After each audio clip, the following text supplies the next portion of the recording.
Mga boss idol, magandang araw sa inyo. Panibagong araw na may panibagong video na naman ang ating tatalakayin ngayon. Tara na't pag-usapan natin ang balitang magkakaroon nga daw ng round 2 ang initan ni na Draymond Green at Rudy Gobert at ang naibalitang trade na magpapalakas sa kupunan ng Barangay Ginebra. Pero bago nga natin yan umpisahan, introhan muna natin to.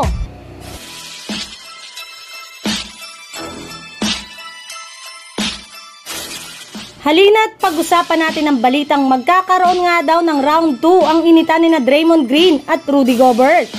Inamin na nga ni Draymond Green sa harap ng media na hindi nga niya talaga pinagsisihan ang kanyang ginawang pagsakal kay Rudy Gobert since dinipensahan at tinulungan lang naman daw nga po niya ang kanyang teammate na si Klay Thompson. Yes, mas inalala pa rin nga niya ang kanyang mga teammates kaya niya yon ginawa kay Gobert.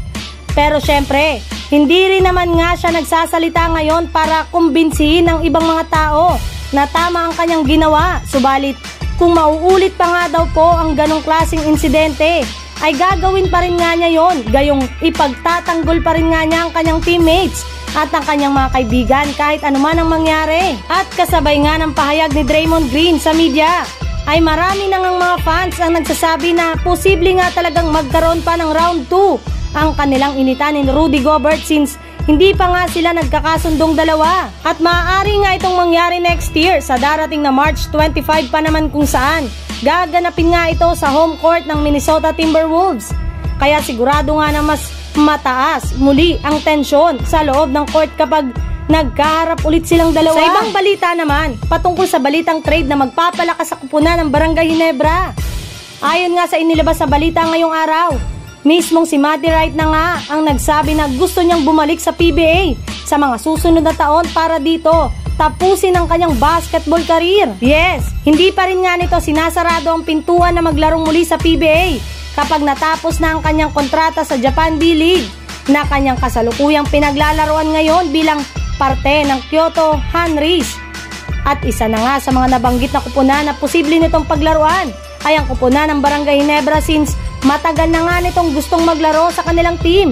Plus gusto rin naman nga ng Ginebra na makuha ng isang legit ng sharp shooter. Ang kaso lang, bago pa man nga nila ito makuha ay kailangan muna nga nilang gumawa ng trade. Since para nga sa inyong kaalaman, meron pa rin naman ngang right ang Phoenix Fuel Master sa kanya. At makukuha lamang nga nila ito kung sakasakali mang mag-offer sila dito ng isang trade package.